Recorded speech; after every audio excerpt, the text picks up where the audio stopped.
Hi friends, welcome to Pullarangadi YouTube channel. Today topic వచ్చేసరికి Gaami cinema review.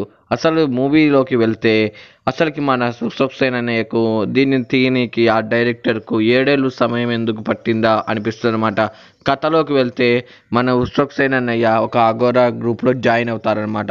ఎందుకు join అవుతారంటే తనకి ఒక డిజీజ్ అయితే ఉంటుందన్నమాట. అది కామెడీగా మన సేన్ అన్నని ఎవరన్నా తాకినా లేకపోతే సేన్ అన్నయ్య ఎవరన్నా తాకినా కామెడీగా డిసీజ్ అయితే ఎక్స్చేంజ్ అవుతూ ఉంటారనమాట. అదే మన కరోనా లెక్క అనమాట. అది డిసీజ్ పోవాలంటే మన అగోరాస్ అంకుల్స్ మీరు హిమాలయాలకు వెళ్ళాలి అని చెప్తారన్నమాట.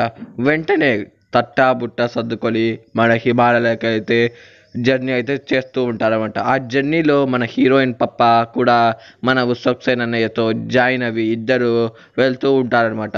అసలు సేన్ అన్నయ్య ఆ హిమాలయస్ చేరుకున్నారా, ఆ మెడిసిన్ తీసుకున్నారా అనేది ఆ సినిమాలో ఒక సస్పెన్స్ కానీ సస్పెన్స్ అనమాట. ఆ సస్పెన్స్ ఏంటి అని చూడకండి, అది సస్పెన్స్ కూడా కాదనమాట. మధ్య మధ్యలో కొన్ని సీన్స్ అయితే మన కళ్ళకు చూడలేమన్నమాట. అంత ఘోరంగా చూపించారన్నమాట. మనిషి యొక్క మెదడును అవన్నీ కూడా చాలా ఘోరంగా చూపిస్తారు. కొన్ని సీన్స్ మనకు చూడబుద్ధి కాదన్నమాట. అవి కళ్ళు మూసుకోవాలి. అందుకే ఈ సినిమాకి ఏ సర్టిఫికేట్ అయితే ఇచ్చారనమాట. అంత ఘోరంగా ఉంటాయి ఆ సీన్స్కి. చూస్తే చిన్నపిల్లలు ఎవరైనా చూస్తే ఖచ్చితంగా ఆ సీన్స్కి అడాప్ట్ అయితే అవుతారనమాట, భయపడతాడు. అంటే ఇంక ఈ సినిమాని ఎవరు చూడాలి అంటే 18+ వాళ్ళైతే చూడండి. అసలుకి మూవీలో అసలుకి ఇది స్లో నెరేటర్ అనమాట.